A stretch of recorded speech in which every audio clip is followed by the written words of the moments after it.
Hello दोस्तों, नमस्कार। मैं भी एक आप सभी का बहुत बहुत स्वागत करता हूं एक और नए क्लास में। तो आप सब कैसे हैं? उम्मीद करता हूं आप सब अच्छे होंगे और आप सभी की तैयारी बहुत ही अच्छी तरीके से चल रही होगी। तो साथियों, जैसा कि UP triple S C PET exam 2026 के लिए नई भर्ती चल रही है और इसका फॉर्म फिलअप भी चल रहे हैं, जो कि लास्ट डेट 1 सितंबर रहने वाले हैं। अभी तक आप लोगों ने इसका फॉर्म अप्लाई नहीं किया तो सबसे पहले फॉर्म को भर दीजिए, क्योंकि आज 26 अगस्त हो चुका है। सिंपल, यदि आप 10वीं पास हैं और आपकी एज 18 से लेकर 40 के बीच में आप किसी भी कैटेगरी से बिलोंग करते हैं तो इस फॉर्म को भर सकते हैं। और आप जानते हैं कि UP triple S C PET exam अब 3 साल के लिए वैध हो चुका है, यानी कि 3 साल का इसकी वैलिडिटी हो चुका है। जितने भी यूपी में ग्रेड सी की नौकरी आएगी इसी के तहत आने वाली है। तो आपके लिए UP triple S C PET exam बहुत जरूरी है। इस एग्जाम को आपको देना ही देना, जो कि इसका एग्जाम आपका अक्टूबर के महीने में कंप्लीट होने वाले हैं। तो साथियों, इसी नई भर्ती में लगातार हम लोग एक एक शिफ्ट के पिछले पेपर को देख रहे हैं। यदि हम पहली बार किसी एग्जाम को देने जा रहे हैं तो सबसे पहले हमारा यही टारगेट होना चाहिए कि उसका सवाल का लेवल क्या आता है, प्रीवियस ईयर में किस तरह के एग्जाम पैटर्न में सवाल पूछे गए हैं, सवाल का लेवल क्या है। तो लगातार साथियों हम लोग 4 साल के एक एक शिफ्ट का क्वेश्चन पेपर को देख रहे हैं। इससे पहले लगभग हमने 6 पेपर को कंप्लीट किया है, लेकिन ये जो तीसरा पेपर होने वाला है ना, वो कुछ अलग होने वाला है, कुछ खास होने वाले हैं। क्योंकि जो बार बार प्रश्न पूछे गए ना, वो प्रश्न का पेपर आज के इस क्लास में हम लोग कंप्लीट डिस्कस करेंगे। तो इसलिए आज का पिछला पेपर नंबर 3 आपके लिए बेहद जरूरी हल करना है। आपको जरूर देखना चाहिए इस क्लास के सारे क्वेश्चन को, जिसमें हम लोग जीके, हिंदी, मैथ, रीजनिंग और इंग्लिश के क्वेश्चन को डिस्कस करेंगे। ठीक है, यूपी ट्रिपल एस सी पेट का एग्जाम 2 घंटे का होने वाला है। इसी 2 घंटे में आप सभी को 100 सवाल मिलेंगे 100 नंबर के हल करने के लिए, यानी कि एक क्वेश्चन सही करेंगे तो आपको 1 नंबर मिलेगा। ठीक है, और एक सवाल आप गलती करते हैं तो 1/4 का नेगेटिव मार्किंग होगा, ध्यान रखिएगा। तो इसलिए इस पेपर को पूरा हल करिए। एक भी ऐसा सिंगल क्वेश्चन नहीं होगा जो कि साथियों बाहर का आपको देखने को मिलेगा। ये सारे question UP triple S C PET exam में आए हुए हैं, उन्हीं सवालों को हम लोग डिस्कस करेंगे। ठीक है, तो साथियों आपको हम हर एक सवाल पे ना 0.25 का नेगेटिव मार्किंग दे रहे हैं। लास्ट में स्कोर पूछेंगे, अपना टारगेट रखिए कम से कम इस क्लास में आप लोग 65+ स्कोर करिएगा भाई।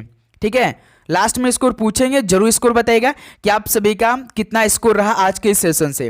वो भी 0.25 का नेगेटिव मार्किंग, यानी कि जानते हैं 1/4 नेगेटिव मार्किंग है, यानी कि 4 क्वेश्चन आपका गलत होगा ना, तब जाकर आप सभी का 1 नंबर का माइनस मार्किंग होगा। ठीक है, तो चलिए पेपर को हल करते हैं। लास्ट में स्कोर पूछेंगे, जरूर करिएगा।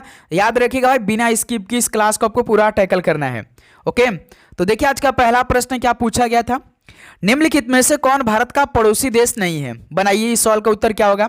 भारत का पड़ोसी देश कौन सा नहीं है? जैसे म्यांमार तो है भाई भारत का पड़ोसी देश, चीन भी है, मालदीव है, लेकिन संयुक्त अरब अमीरात ये भारत का पड़ोसी देश नहीं है। तो सी ऑप्शन बिल्कुल राइट आंसर होंगे। नेक्स्ट अगला सवाल का उत्तर बनाइए। क्वेश्चन नंबर 2 का राइट आंसर क्या होगा। अंतर्राष्ट्रीय जैव विविधता दिवस किस दिनांक को मनाया जाता है? बनाइए, अंतर्राष्ट्रीय जैव विविधता दिवस किस दिनांक को मनाया जाता है? तो 22 मई को। सेकंड का बी ऑप्शन बिल्कुल राइट आंसर होंगे। ओके, नेक्स्ट अगला सवाल को देखिए, क्वेश्चन नंबर 3 को। निम्नलिखित में से कौन सा विश्व का सबसे बड़ा नदी द्वीप है? इनमें से कौन सा विश्व का सबसे बड़ा नदी द्वीप है? तो भाई वो माजुली द्वीप है। ठीक है, डी ऑप्शन बिल्कुल राइट आंसर होंगे। नेक्स्ट अगला सवाल को देखिए, क्वेश्चन नंबर 4 का राइट आंसर क्या होगा। निम्नलिखित में से हंगरी की राष्ट्रीय मुद्रा क्या है? बनाइए, हंगरी की राष्ट्रीय मुद्रा क्या होती है? तो हंगेरियन फोरिंट होती है भाई। ऑप्शन ए बिल्कुल राइट आंसर हो जाएंगे। नेक्स्ट अगला सवाल को हल करिएगा, क्वेश्चन नंबर 5 का राइट आंसर क्या होगा। स्वतंत्रता के बाद भाषाई आधार पर बने भारत के पहले राज्य का नाम बताइए। स्वतंत्रता के बाद भाषाई आधार पर बने भारत के पहले राज्य का नाम बताइए। वो कौन सा राज्य है? तो आंध्र प्रदेश है। ऑप्शन है बिल्कुल राइट आंसर होंगे। ओके, नेक्स्ट अगला सवाल को देखिए, क्वेश्चन नंबर 6 का राइट आंसर क्या होंगे। डैश लोकसभा में पद धारण करने की न्यूनतम आयु कितने वर्ष की है? ये तो आसान सवाल है भाई। लोकसभा में पद धारण करने की जो मिनिमम एज है वो कितने वर्ष की होती है? तो केवल 25 वर्ष की होती है ना। सी ऑप्शन बिल्कुल राइट आंसर होंगे। चलिए एक सवाल का उत्तर आप बताइए कि राज्यसभा में पद धारण करने की मिनिमम एज कितनी होती है? कमेंट बॉक्स में बताइए साथियों, राज्यसभा में ठीक है, सभी स्टूडेंट बताएंगे। आप जानते हैं कि डेली क्लास में आपको लगभग 5 से 6 सवाल होमवर्क मिलता है, तो पहला सवाल होमवर्क हो गया भाई। ठीक है, नेक्स्ट अगला सवाल को देखिए, क्वेश्चन नंबर 7 को, नौटंकी निम्नलिखित में से किस राज्य का लोक नृत्य है? बनाइए भाई, नौटंकी किस राज्य का लोक नृत्य है? तो उत्तर प्रदेश का है। ऑप्शन है बिल्कुल राइट आंसर हो जाएंगे। चलिए दूसरा का सवाल का उत्तर बता दीजिए भाई कि यक्षगान किस राज्य का है? दोस्त मेरे, जो यक्षगान है नृत्य, ये किस राज्य का है? दूसरा सवाल का उत्तर करिए, बहुत बार ये सवाल पेपर में आ चुका है भाई, यक्षगान। ठीक है, नेक्स्ट क्वेश्चन नंबर 8 को सॉल्व करिए। अंतर्राष्ट्रीय ओलंपिक समिति का मुख्यालय कहां पर है? अंतर्राष्ट्रीय ओलंपिक समिति का मुख्यालय कहां पर है? तो स्विट्जरलैंड में स्थित है। बी ऑप्शन बिल्कुल राइट आंसर होंगे। नेक्स्ट अगला सवाल को देखिए, क्वेश्चन नंबर 9 का राइट आंसर क्या होंगे? प्रसिद्ध पुस्तक पावर्स ऑफ द माइंड के लेखक निम्नलिखित में से कौन है? भाई 2021 में तो कुछ आसान सवाल पूछे गए थे, लेकिन 2022 में कुछ अलग लेवल के सवाल पूछे गए थे। चेक कर सकते हैं आप लोग। टारगेट है कि भाई हमारा इसी मंथ में ना पूरे 4 साल का एक एक शिफ्ट का पूरा क्वेश्चन पेपर कंप्लीट करना है। यदि साथों इस तरह का डेली क्लास करना है तो आप चैनल से अभी तक नहीं जुड़े तो भाई चैनल से पहले जुड़ जाइए, क्योंकि टारगेट है कि ये क्लास आपको पूरे एग्जाम तक चलने वाली है। बेहतरीन तरीके से हर एक टाइप का क्वेश्चन करवाने वाले हैं आपके लिए, कि एक भी सिंगल क्वेश्चन आपका पेपर में भाई छूटेगा नहीं, सब कंप्लीट आपका होगा। तो इसलिए आप चैनल से जरूर जुड़ जाइए भाई। यदि आप भी यूपी SSSC पेट एग्जाम 2026 पहली बार देने जा रहे हैं या इससे पहले दे चुके हैं, तो डेली का नोटिफिकेशन आपको जरूर मिलना चाहिए, डेली क्लास आपको जरूर करना है। ठीक है, लास्ट में हमें अपने ऊपर बर्डन नहीं लेना है, केवल रिविजन करना है। 1.5 महीने बहुत होता है इस एग्जाम के लिए। ध्यान रखिए, अक्टूबर में इसका पेपर क्लियर है। ठीक है, प्रसिद्ध पुस्तक पावर्स ऑफ द माइंड के लेखक कौन है? तो याद रखिएगा, स्वामी विवेकानंद जी हैं। तो बी ऑप्शन बिल्कुल राइट आंसर होंगे। नेक्स्ट अगला सवाल को देखिए, क्वेश्चन नंबर 10 का राइट आंसर क्या होगा? निम्नलिखित में से किस युग में तांबे का पहली बार उपयोग किया गया था? किस युग में तांबे का पहली बार उपयोग किया गया था? याद रखिए, ताम्र पाषाण युग में तांबे का पहली बार उपयोग किया गया था। बी ऑप्शन बिल्कुल राइट आंसर होंगे। नेक्स्ट अगला सवाल को देखिए, क्वेश्चन नंबर 11 का राइट आंसर क्या होंगे? निम्नलिखित में से किस स्थान पर प्रथम बौद्ध संगीति का आयोजन किया गया था? किस स्थान पर प्रथम बौद्ध संगीति का आयोजन किया गया था? तो याद रखिएगा, राजगीर में। ठीक है, सी ऑप्शन बिल्कुल राइट आंसर हो जाएंगे, कहीं के राजगिरी भी लिखा रहता है। नेक्स्ट अगला सवाल को देखिए, क्वेश्चन नंबर 12 का राइट आंसर क्या बनेंगे? निम्नलिखित में से वह व्यक्ति कौन है जिनका नाम देवानापिय एवं पियदस्सी भी था? बताइए साथियों, वह व्यक्ति कौन है जिनका नाम देवानापिय एवं पियदस्सी भी था? तो ये तो सिंपल सवाल है हमारे लिए। तो भाई मौर्य सम्राट जो अशोक थे ना, इनका नाम देवानापिय एवं पियदस्सी भी था। ठीक है, बी ऑप्शन इस सवाल का राइट आंसर होंगे। अगला सवाल को देखिए, क्वेश्चन नंबर 13 का राइट आंसर क्या बनेंगे? जब ईस्ट इंडिया कंपनी की स्थापना हुई तब भारत पर निम्नलिखित में से किसका शासन था? जब ईस्ट इंडिया कंपनी की स्थापना हुई तब भारत पर किसका शासन था? तो याद रखिए भाई, मुगल सम्राट का शासन था उस समय। सी ऑप्शन बिल्कुल राइट आंसर होंगे। अगला सवाल को देखिए, क्वेश्चन नंबर 14 का राइट आंसर क्या होंगे? भूदान ग्रामदान आंदोलन निम्नलिखित में से किसके द्वारा शुरू किया गया था? भूदान ग्रामदान आंदोलन किसके द्वारा शुरू किया गया था? तो याद रखिए, ये विनोबा भावे के द्वारा शुरू किया गया था। तो ऑप्शन बिल्कुल राइट आंसर होंगे। ओके, अगला सवाल को देखिए, क्वेश्चन नंबर 15 का राइट आंसर क्या बनेंगे? ये इंपॉर्टेंट सवाल बनेंगे एग्जाम के लिए। दांडी नमक यात्रा के दौरान निम्नलिखित में से किस सामाजिक कार्यकर्ता ने गांधी जी को आंदोलन के केवल पुरुषों तक सीमित न रखने के लिए राजी किया था? बताइए साथियों, दांडी नमक यात्रा के दौरान किस सामाजिक कार्यकर्ता ने गांधी जी को आंदोलन को केवल पुरुषों तक सीमित न रखने के लिए राजी किया था? वो कौन थे? तो भाई कमला देवी चट्टोपाध्याय थी। ठीक है, तो इस सवाल का बी ऑप्शन बिल्कुल राइट आंसर होंगे। अगला सवाल को हल करिए, क्वेश्चन नंबर 16 का राइट आंसर क्या होंगे? राष्ट्रवाद की पहली स्पष्ट अभिव्यक्ति निम्नलिखित में से किस क्रांति के साथ हुई? राष्ट्रवाद की पहली स्पष्ट अभिव्यक्ति किस क्रांति के साथ हुई थी? तो याद रखिए भाई, फ्रांसीसी क्रांति के साथ हुई थी। तो डी ऑप्शन बिल्कुल राइट आंसर होंगे। अगला सवाल को देखिए, क्वेश्चन नंबर 17 का राइट आंसर क्या होगा? सरकार के निम्नलिखित में से किस अधिनियम के कारण बंबई यानी कि वर्तमान में मुंबई से सिंध प्रांत का निर्माण हुआ? सरकार के किस अधिनियम के कारण भाई जो कि मुंबई से सिंध प्रांत का निर्माण हुआ था? तो भारत सरकार अधिनियम 1935 के तहत हुआ था। ठीक है, तो डी ऑप्शन बिल्कुल राइट आंसर हो जाएंगे। अगला सवाल को देखिए, क्वेश्चन नंबर 18 का राइट आंसर क्या होंगे? युद्ध का प्रसिद्ध नारा दिल्ली चलो किसने दिया था? बताइए साथियों, युद्ध का जो प्रसिद्ध नारा था दिल्ली चलो, यह किसने दिया था? तो सर ये तो सुभाष चंद्र बोस जी ने दिया था। बी ऑप्शन बिल्कुल राइट आंसर होंगे। ओके, नेक्स्ट अगला सवाल को देखिए, क्वेश्चन नंबर 19 का राइट आंसर क्या होगा? निम्नलिखित में से कौन जनसंख्या वितरण को प्रभावित करने वाला आर्थिक कारक नहीं है? भाई कौन जनसंख्या वितरण को प्रभावित करने वाला आर्थिक कारक नहीं है? तो शहरीकरण तो है भाई, खनिज भी है, औद्योगिकरण है, लेकिन पानी की उपलब्धता ये तो भाई जनसंख्या वितरण को प्रभावित करने वाला आर्थिक कारक तो है नहीं। तो डी ऑप्शन बिल्कुल राइट आंसर होंगे। नेक्स्ट क्वेश्चन नंबर 20 को सॉल्व करिए। सॉल्व का राइट आंसर क्या होंगे?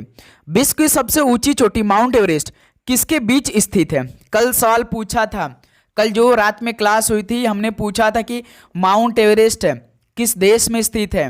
देखिए ये दूसरे के शिफ्ट का सवाल है। विश्व की सबसे ऊंची चोटी माउंट एवरेस्ट किसके किसके बीच में स्थित है? तो ये नेपाल और तिब्बत के बीच में स्थित है ना, तो सी ऑप्शन बिल्कुल राइट आंसर होंगे। चलिए क्वेश्चन नंबर 21 को सॉल्व करिए। भारतीय मानक समय यानी ग्रीनविच माध्य समय जीएमटी किससे आगे है? यानी कितने घंटे से आगे है? भारतीय जो मानक समय ग्रीनविच माध्य समय जीएमटी से आगे है, तो याद रखिएगा भाई 5 सही 1/2 घंटे से आगे है, यानी कि सवाल का सी ऑप्शन आपका बिल्कुल राइट आंसर होंगे। ठीक है, नेक्स्ट क्वेश्चन नंबर 22 को सॉल्व करिए। निम्नलिखित में से कौन सा हरित क्रांति की रणनीति का हिस्सा था? तो हरित क्रांति की रणनीति का हिस्सा इनमें से कौन सा था? रासायनिक उर्वरक और कीटनाशी नहीं था भाई। उच्च उपज देने वाले किस्मों के बीच ये भी नहीं था। सिंचाई भी, ये सभी भाई रणनीति का हिस्सा देने। डी ऑप्शन आपका बिल्कुल राइट आंसर होंगे। बिल्कुल परफेक्ट है भाई, डी ऑप्शन। याद रखिएगा हरित क्रांति की रणनीति का हिस्सा तो रासायनिक उर्वरक और कीटनाशी थे। ठीक है भाई, उच्च उपज देने वाली किस्मों के बीज भी तो भी थे, सिंचाई भी था, यानी कि डी ऑप्शन आपका राइट आंसर होंगे। बाय मिस्टेक डी ऑप्शन आपका सही है, याद रखिएगा। ठीक है, नेक्स्ट अगला सवाल को देखिए, क्वेश्चन नंबर 23 का राइट आंसर क्या होंगे? निम्नलिखित में से किस नदी को बिहार का शोक कहा जाता है? बनाइए साथियों, किस नदी को बिहार का शोक कहते हैं? तो सर जी कोसी को बिहार का शोक कहा जाता है, तो डी ऑप्शन बिल्कुल राइट आंसर होंगे। अगला सवाल को देखिए भाई, क्वेश्चन नंबर 24 का राइट आंसर क्या बनेंगे? भारत की पंचवर्षीय योजनाओं को अंतिम स्वीकृति निम्नलिखित में से किसके द्वारा दी गई थी? भारत की पंचवर्षीय योजनाओं को अंतिम स्वीकृति किसके द्वारा दी गई थी? तो भाई राष्ट्रीय विकास परिषद के द्वारा दी गई थी, तो सी ऑप्शन बिल्कुल राइट आंसर हो जाएंगे। चलिए साथियों एक सवाल का उत्तर करिए कि जो पहली पंचवर्षीय योजना था, पहली जो पंचवर्षीय योजना था उसका टाइम पीरियड बताइए आप लोग। टाइम पीरियड यानी कि समय अवधि बताइए। सभी स्टूडेंट बताइए कि पहली पंचवर्षीय योजना का समय अवधि कब से लेकर कब तक चला था। ये तीसरा सवाल होमवर्क रहेगा भाई, ठीक है, सभी को बताना है। नेक्स्ट अगला सवाल को देखिए, क्वेश्चन नंबर 25 का राइट आंसर क्या होगा? किसी भी विकासशील अर्थव्यवस्था के प्रारंभिक चरणों में अधिकांश गतिविधियां किस क्षेत्र से संबंधित होती हैं? किसी भी विकासशील अर्थव्यवस्था के प्रारंभिक चरणों में अधिकांश गतिविधियां किस क्षेत्र से संबंधित होती हैं? तो भाई प्राथमिक क्षेत्र से संबंधित होती हैं, तो बी ऑप्शन बिल्कुल राइट आंसर होंगे। ओके, नेक्स्ट अगला सवाल देखिए, क्वेश्चन नंबर 26 को। निम्नलिखित में से कौन एक वाणिज्यिक बैंक नहीं है? बनाइए साथियों, चारों ऑप्शन के पढ़ेंगे तभी बताएंगे कि इनमें से कौन एक वाणिज्यिक बैंक नहीं है। HSBC एक भाई वाणिज्यिक बैंक है, भारतीय स्टेट बैंक तो एक वाणिज्यिक बैंक है ही, ICICI बैंक भी एक वाणिज्यिक बैंक है, लेकिन जो सिडबी बैंक है ये साथियों वाणिज्यिक बैंक में नहीं आता है, तो डी ऑप्शन बिल्कुल राइट आंसर होंगे। ओके, नेक्स्ट अगला सवाल को देखिए, क्वेश्चन नंबर 27 का राइट आंसर क्या होंगे? निम्नलिखित में से कौन सा सार्वजनिक क्षेत्र का उपक्रम संसद के तहत एक विशेष कानून पारित करके स्थापित किया गया है? दोस्त मेरे, कौन सा सार्वजनिक क्षेत्र का उपक्रम संसद के तहत एक विशेष कानून पारित करके स्थापित किया गया है? तो वैधानिक निगम है, ठीक है, तो बी ऑप्शन इस सवाल का राइट आंसर होंगे। सभी स्टूडेंट भाई क्लास को लाइक करेंगे, ज़्यादा से ज़्यादा आप लोग हाइप दिया कीजिए भाई, जैसे कि हमारा हौसला बना रहे। और ये पूरे फ्री में साथियों हम आपके UPSSC पेड एग्ज़ाम के लिए क्लास लेने वाले हैं। आपको इस एग्ज़ाम के लिए कोई भी भाई पेड कोर्स नहीं लेना है भाई, एक PDF आपको हम प्रोवाइड करें, उसको तैयार करना है। इसी मंथ के लास्ट में वो PDF आने वाली कंप्लीट, आपको history, polity, economics, geography, English, आपका हिंदी, मैथ, रीजनिंग, उसको बस तैयार करना है भाई। आप आराम से 100 सवाल में से 80 प्लस स्कोर करेंगे, ठीक है। तो भाई आप चैनल से जरूर जुड़ जाइएगा, सब्सक्राइब करके नोटिफिकेशन को ऑन करके रखिएगा। आप जानते हैं कि टारगेट है कि लगभग 10,000 भाइयों को ऐड करना इस सीरीज में, और आज रात 8 बजे आपकी लाइव क्लास भी स्टार्ट होने वाली है अच्छी तरीके से, तो सभी को जुड़ना है। ओके, देखिए भारत की संघ कार्यकारिणी में निम्नलिखित में से कौन शामिल नहीं है? भारत की संघ कार्यकारिणी में कौन शामिल नहीं है? तो याद रखिए भाई, राज्यों के जो मुख्यमंत्री है ना, ये भारत की संघ कार्यकारिणी में शामिल नहीं होते हैं। तो डी ऑप्शन बिल्कुल राइट आंसर होंगे। नेक्स्ट क्वेश्चन नंबर 29 को देखिए, निम्नलिखित में से कौन सा अनुच्छेद भारतीय संविधान में सर्वोच्च न्यायालय की स्थापना और गठन के बारे में है? कौन सा अनुच्छेद भारतीय संविधान में सर्वोच्च न्यायालय की स्थापना और गठन के बारे में है? तो अनुच्छेद 124 है भाई, डी ऑप्शन बिल्कुल राइट आंसर है। नेक्स्ट अगला सवाल को देखिए, क्वेश्चन नंबर 30 का राइट आंसर क्या होगा? डैश, यानी कि किसके पास मौलिक अधिकार को लागू करने की शक्ति है? किसके पास मौलिक अधिकार को लागू करने की शक्ति है? तो सर्वोच्च न्यायालय और उच्च न्यायालयों के पास मौलिक अधिकार को लागू करने की पावर होती है। ऑप्शन है बिल्कुल राइट आंसर है। अगला सवाल को देखिए, क्वेश्चन नंबर 31 का राइट आंसर क्या होंगे? भारत में राष्ट्रीय मानवाधिकार आयोग निम्नलिखित में से किस मंत्रालय के अधीन है? भारत में राष्ट्रीय मानवाधिकार आयोग किस मंत्रालय के अधीन है? तो याद रखिए भाई, गृह मंत्रालय के अधीन है जो राष्ट्रीय मानवाधिकार आयोग होते हैं। ऑप्शन बिल्कुल राइट आंसर है। अगला सवाल को देखिएगा, क्वेश्चन नंबर 32 का राइट आंसर क्या बनेंगे? निम्नलिखित में से किसे केंद्र शासित प्रदेश में उच्च न्यायालय स्थापित करने का अधिकार है? भाई किसे केंद्र शासित प्रदेश में उच्च न्यायालय स्थापित करने का अधिकार होता है? तो संसद के पास होता है, ठीक है। बी ऑप्शन राइट आंसर है। नेक्स्ट अगला सवाल को सॉल्व करिए, क्वेश्चन नंबर 33 का राइट आंसर क्या होंगे? निम्नलिखित में से कौन सा वनस्पति रेशा नहीं है? यदि साथियों आपको इस तरह से आपके आगामी पेपर में सवाल मिल जाएगा तो आप कितना स्कोर करेंगे? इस तरह के भाई 2022 में सवाल पूछे गए थे। आज की इस क्लास में 2 शिफ्ट का हम सवाल करेंगे, याद रखिएगा, ठीक है। तो कौन सा वनस्पति रेशा नहीं है इनमें से? तो भाई नायलॉन वनस्पति रेशा नहीं होता है, तो सी ऑप्शन बिल्कुल राइट आंसर हो जाएंगे, ठीक है। क्वेश्चन नंबर 34 को देखिए, तारों का रंग निम्नलिखित में से किस पर निर्भर करता है? तारों का रंग किस पर निर्भर करता है? तो सर ये तो उसके तापमान पर निर्भर करता है, यानी कि उसके टेम्परेचर पे, तो बी ऑप्शन राइट आंसर होंगे। नेक्स्ट अगला सवाल को देखिए, क्वेश्चन नंबर 35 को, निम्नलिखित में से कौन सी गैस ग्लोबल वार्मिंग के लिए जिम्मेदार है? कौन सी गैस ग्लोबल वार्मिंग के लिए भाई जिम्मेदार होती है? तो ग्रीन हाउस गैस, ये भाई ग्लोबल वार्मिंग के लिए जिम्मेदार है, तो बी ऑप्शन बिल्कुल राइट आंसर होंगे। अगला सवाल को देखिए, क्वेश्चन नंबर 36 का राइट आंसर क्या बनेंगे? न्यूमोनिया मानव शरीर के निम्नलिखित में से किस अंग को प्रभावित करता है? दोस्त मेरे, न्यूमोनिया मानव शरीर के किस अंग को प्रभावित करता है? तो याद रखिए फेफड़ों को, ठीक है, तो बी ऑप्शन बिल्कुल राइट आंसर होंगे। अगला सवाल को देखिए, क्वेश्चन नंबर 37 को, निम्नलिखित में से कौन पृथ्वी का सबसे बड़ा अंतर्देशीय जल निकाय है? पृथ्वी का सबसे बड़ा अंतर्देशीय जल निकाय इनमें से कौन सा है? तो कैस्पियन झील है भाई, सी ऑप्शन बिल्कुल राइट आंसर होंगे, ठीक है। चलिए साथ ही इसी से रिलेटेड एक सवाल का उत्तर आप लोग करिए कि जो लोकटक झील है ना, लोकटक झील, ये दोस्त मेरे किस राज्य में स्थित है? बताइए किस राज्य में स्थित है? ये छोटा सा सवाल है भाई, बताइए सभी लोग कि लोकटक झील किस राज्य में स्थित है। चौथा सवाल है ये, होमवर्क में आपको उत्तर देना है। नेक्स्ट अगला सवाल को देखिए, क्वेश्चन नंबर 38 को, निम्नलिखित में से कौन स्वतंत्र भारत का पहला भारतीय गवर्नर जनरल था? स्वतंत्र भारत का पहला भारतीय गवर्नर जनरल कौन था? तो सी राजगोपालचारी थे ना, तो सी ऑप्शन बिल्कुल राइट आंसर होंगे। नेक्स्ट अगला सवाल को देखिए, क्वेश्चन नंबर 39 को, निम्नलिखित में से किस अधिनियम द्वारा बर्मा को भारत से अलग किया गया था? किस अधिनियम द्वारा बर्मा को भारत से अलग किया गया था? तो सर ये भारत सरकार अधिनियम 1935 के तहत, ठीक है, ऑप्शन है बिल्कुल राइट आंसर होंगे। नेक्स्ट अगला सवाल को देखिए, क्वेश्चन नंबर 40 का राइट आंसर क्या होंगे? भारत को ब्रिटिश नियंत्रण से मुक्त करने के लिए भारतीय राष्ट्रीय सेना यानी कि आईएनए का गठन किसने किया था? भारत को ब्रिटिश नियंत्रण से मुक्त करने के लिए भारतीय राष्ट्रीय सेना का गठन किसने किया था? तो सर ये तो मोहन सिंह ने किया था, ध्यान रखिएगा, इंपॉर्टेंट सवाल है ये, ठीक है। तो सी ऑप्शन आपका राइट आंसर है। क्वेश्चन नंबर 41 को सॉल्व करिए। सागौन वन भारत के निम्नलिखित में से किस राज्य में पाए जाते हैं? जो सागौन वन है भारत के किस राज्य में पाए जाते हैं? तो ध्यान रखिए ये मध्य प्रदेश में पाए जाते हैं, तो बी ऑप्शन इस सवाल का बिल्कुल राइट आंसर होंगे, ठीक है। नेक्स्ट क्वेश्चन नंबर 42 को सॉल्व करिए।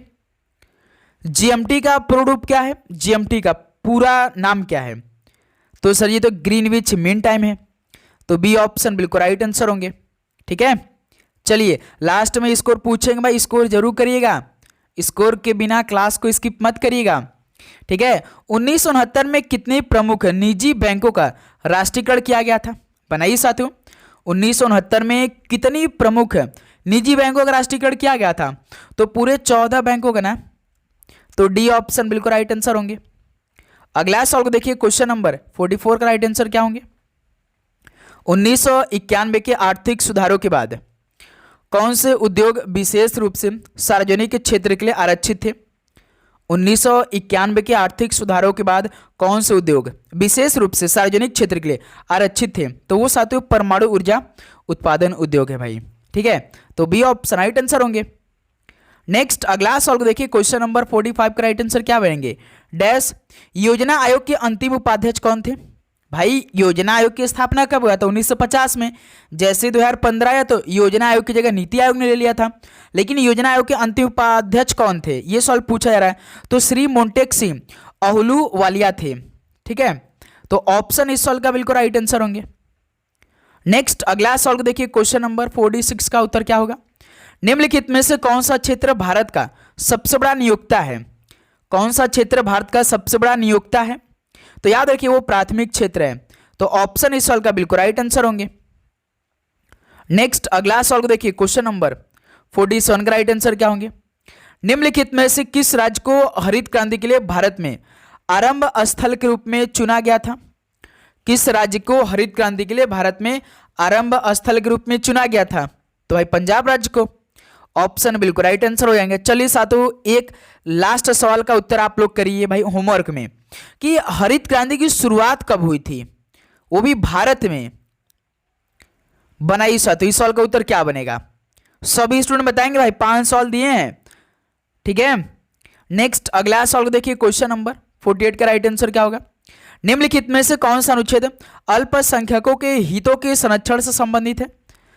तो भाई कौन सा अनुच्छेद अल्पसंख्यकों के हितों के संरक्षण से संबंधित है? तो सर ये अनुच्छेद 29 है, तो डी ऑप्शन बिल्कुल राइट आंसर होंगे। नेक्स्ट अगला सवाल को देखिए, क्वेश्चन नंबर 49 को, सभी अम्लों में उभयनिष्ठ तत्व क्या होता है? सभी अम्लों में उभयनिष्ठ तत्व क्या होता है? तो हाइड्रोजन होता है भाई, बी ऑप्शन बिल्कुल राइट आंसर है।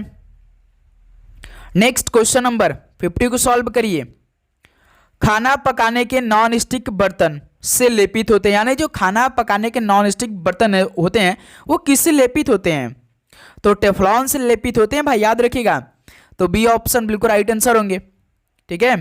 नेक्स्ट क्वेश्चन नंबर 51 को देखिए। अनुच्छेद 245 के अनुसार संसद का कार्य है, यानी कि अनुच्छेद 245 के अनुसार कौन सा इनमें काम है जो कि संसद का कार्य है? तो भाई कानून बनाना संसद का कार्य है ना, तो सी ऑप्शन बिल्कुल राइट आंसर है। नेक्स्ट अगला सवाल को देखिए, क्वेश्चन नंबर 52 को, सरकारी आयोग निम्नलिखित में से किससे संबंधित है? बनाइए साथियों इस सवाल का उत्तर क्या होगा? सरकारी आयोग किससे संबंधित है? तो ये केंद्र और राज्य संबंध से संबंधित है, बी ऑप्शन बिल्कुल राइट आंसर होंगे। क्वेश्चन नंबर 53 को देखिए। प्रकाश वर्ष ये किसकी एक माप है? प्रकाश वर्ष तो भाई दूरी की माप होती है, यानी कि तारकीय दूरी की एक माप है, तो डी ऑप्शन बिल्कुल राइट आंसर होंगे। अगला सवाल को हल करिएगा। क्वेश्चन नंबर 54 का राइट आंसर क्या होगा? निम्नलिखित प्रश्न में दिए गए विकल्पों में से भिन्न का चयन कीजिए। ये तो भाई रीजनिंग का सवाल है, ये अच्छा सवाल है, बहुत ही अच्छा सवाल है। जैसे कि देखिए 701 क्या है भाई, एक अभाज्य संख्या होता है, यानी प्राइम नंबर होता है। प्राइम नंबर आप सभी को मालूम है ना, जो भाई केवल एक से और अपने आप से कटती है और किसी नंबर से नहीं कटती है। और 101 भी साथियों आपका एक प्राइम नंबर है। कैसी संख्या है भाई, 101 प्राइम नंबर यानी कि अभाज्य संख्या है। और एक 701 भी आपका प्राइम नंबर है, ठीक है। उसके बाद हम बात करते हैं 301। 301 यदि आप ध्यान से देखेंगे तो साथियों ये 7 से कट जाएगा भाई, 43 से भी कट सकता है, 7 से भी कट जाएगा, 43 से भी कट जाएगा। और 401 आपका साथियों प्राइम नंबर होता है, यानी कि इनमें से भिन्न कौन है, 301 भिन्न होगा, क्योंकि ये भाज्य संख्या 301, 701, 101, 401 ये सभी क्या अभाज्य संख्या हैं, प्राइम नंबर है। लेकिन 301 आपका साथियों भाज्य संख्या है, तो इसलिए सी ऑप्शन इस सवाल का राइट आंसर होंगे। ओके, चलिए क्वेश्चन नंबर 55 को सॉल्व करिए। आप जानते हैं कि आपके पेपर में 5 सवाल इंग्लिश के पूछे आएंगे भाई, ठीक है। तो इंग्लिश आपको जरूर तैयार करना, आप आराम से कर ले जाएंगे। जैसे यही सवाल है, देखिए, give one word substitute for the following, यानी कि one who is indifferent to pleasure or pain. इसका मतलब कि वह व्यक्ति जिसे भाई सुख या दुख से कोई फर्क नहीं पड़ता, उसके लिए एक शब्द आपको बताना है। वह व्यक्ति जिसे सुख या दुख से कोई फर्क नहीं पड़ता, तो हम उसको क्या बोलेंगे? तो भाई याद रखो, उसको स्टोइक बोलते हैं, ठीक है। तो बी ऑप्शन इस सवाल का राइट आंसर होंगे, ठीक है। नेक्स्ट अगला सवाल को देखिए, क्वेश्चन नंबर 56 का राइट आंसर क्या होंगे? Choose the correct antonym of rapid. Antonym मतलब जानते हैं विलोम शब्द है। रैपिड मतलब क्या होता है? गति से होने वाला, जो गति होता है। तो जस्ट इसका उल्टा क्या होगा भाई? जस्ट इसके उल्टे की हम बात करेंगे, जैसे कि कोई गति से होने वाला होता है तो उसका उल्टा क्या होगा? टैडी हो जाएगा, यानी धीमा हो जाएगा। तो इस सवाल का बी ऑप्शन आपका बिल्कुल राइट आंसर है, ठीक है। चलिए नेक्स्ट अगला सवाल को देखिए, क्वेश्चन नंबर 57 को। Choose the correct synonyms of tame. Tame का मतलब होता है साथों जो घरेलू होता है, पालतू होता है, तो इसको क्या बोलेंगे? डोसाइल बोलते हैं, ठीक है। तो टेम का सिनोनिम्स क्या होगा भाई? डोसाइल होगा। तो बी ऑप्शन आपका बिल्कुल राइट आंसर है। नेक्स्ट अगला सवाल को देखिए, क्वेश्चन नंबर 58 का राइट आंसर क्या होंगे? ईश्वर में विश्वास रखने वाला, इस शब्द समूह के लिए एक शब्द बताइए। भाई ईश्वर में विश्वास रखने वाला, इसके लिए एक शब्द क्या बनेगा? तो सर ये आस्तिक, जो ईश्वर में विश्वास नहीं रखता उसको नास्तिक बोलते हैं। तो ऑप्शन बिल्कुल राइट आंसर होंगे, ठीक है। नेक्स्ट क्वेश्चन नंबर 59 को देखिए, इति इति का सही अर्थ भेद बताइए। इति इति का सही अर्थ भेद की बात करेंगे तो इति का मतलब समाप्ति, इति का मतलब विघ्न। तो इस सवाल का बी ऑप्शन बिल्कुल राइट आंसर होंगे, ओके। अगला सवाल को देखिएगा, क्वेश्चन नंबर 60 का राइट आंसर क्या होंगे? स्वल्प का संधि विच्छेद क्या होगा? बनाइए साथियों, स्वल्प का संधि विच्छेद क्या होगा?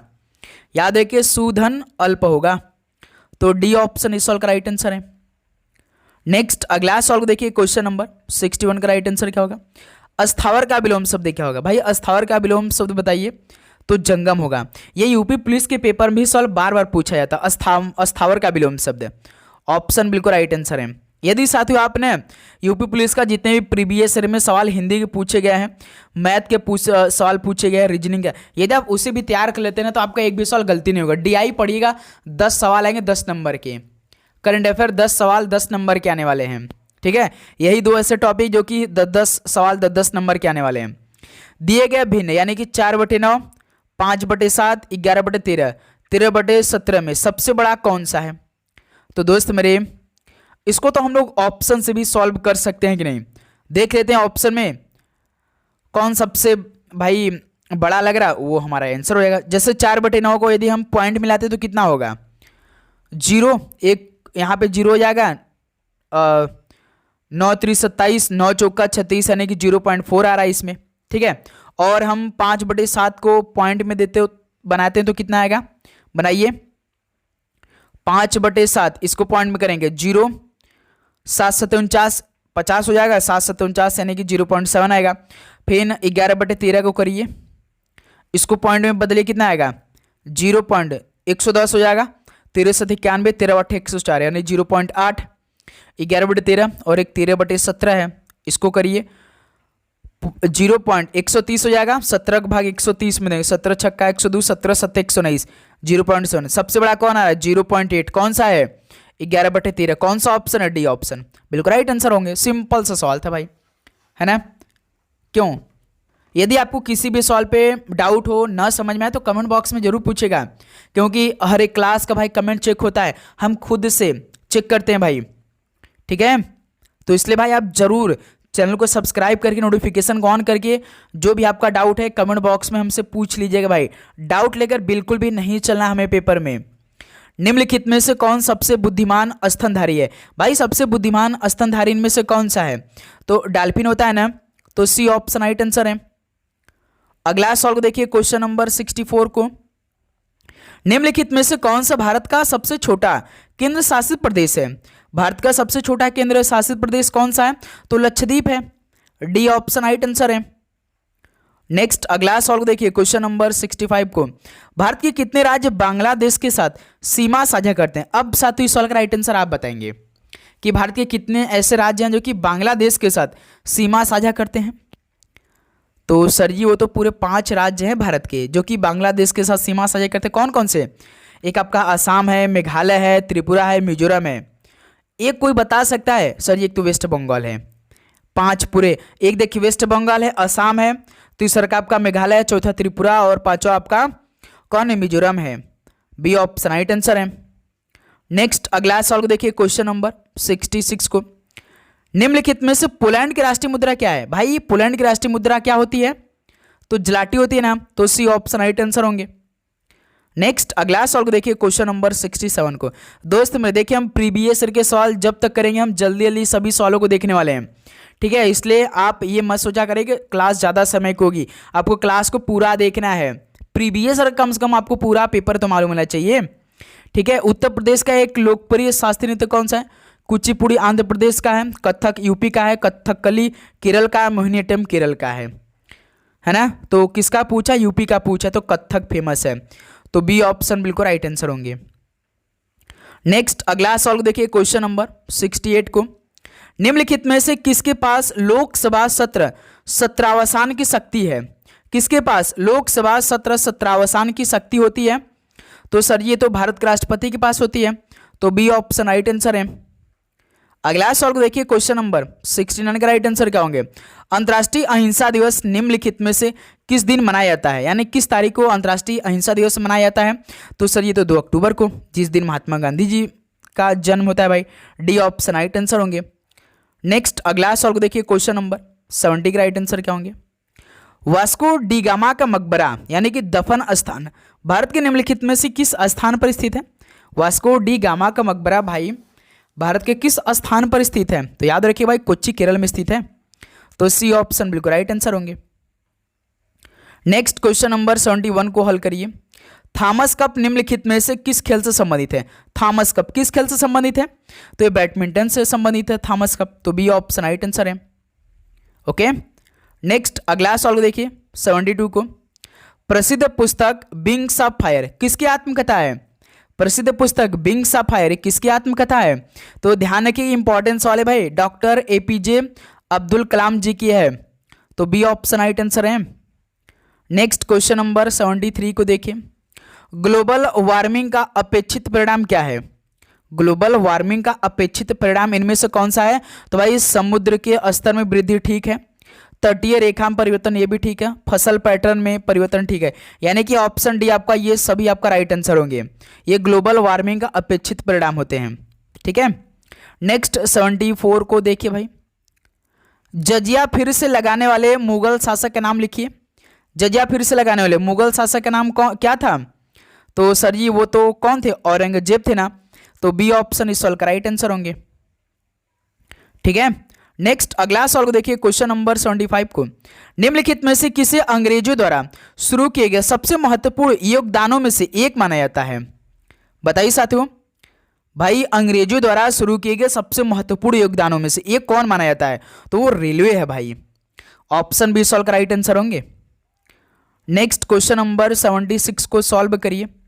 पंचतंत्र की कथाएं किसके द्वारा लिखी गई थी।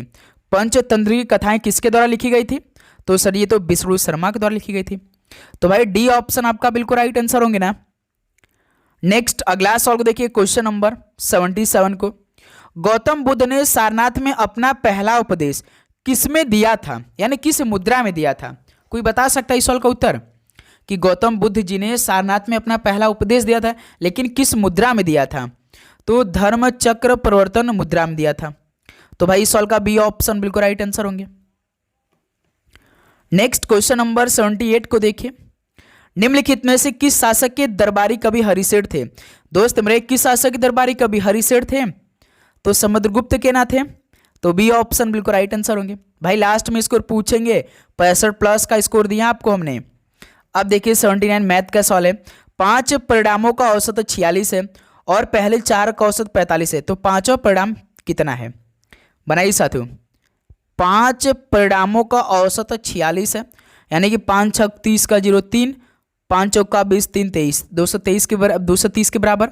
पहले 4 का औसत कितना है भाई? 45 है, यानी कितने के बराबर हो जाएगा? 4 पंजे 20 का 0 2, 4 चौका 16 2 18, 180 के बराबर। तो पांचवा परिणाम कितना होगा? सिंपल सा माइनस कर दीजिए, 0 का 0, 23 में से 18 घटाएंगे तो 5, यानी कि साथियों पांचवा परिणाम कितना है? पूरे 50 है, यानी कि डी ऑप्शन इस सवाल का राइट आंसर होंगे। ठीक है, चलिए नेक्स्ट क्वेश्चन नंबर 80 को हल करिए भाई। पादप कोशिका भित्ति निम्नलिखित में से किससे बनी होती है? पादप कोशिका भित्ति किससे बनी होती है? तो सर जी सेलुलोज से बनी होती है। तो बी ऑप्शन राइट आंसर है। नेक्स्ट अगला सवाल को देखिए, क्वेश्चन नंबर 81 को। महर्षि शब्द का सही संधि विच्छेद बताइए। महर्षि शब्द का सही संधि विच्छेद क्या होगा?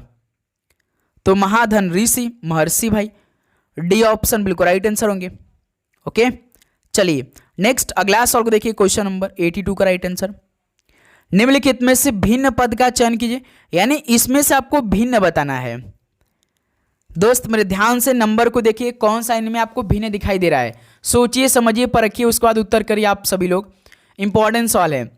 जैसे देखिए 8 2 का क्यूब होता है भाई, है ना। 27 3 का क्यूब होता है।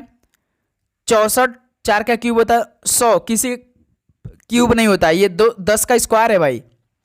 5 का क्यूब 125, 6 का क्यूब 216, 7 का क्यूब 343। तो इसमें सब भिन्न तो मिल गया भाई 100, क्योंकि 100 किसी का क्यूब नहीं होता है, घन किसी का नहीं होता, स्क्वायर होता है 10 का। तो यही क्या है आपका? भिन्न है। और सभी संख्याएं आपकी क्या है भाई? घन दिया गया है।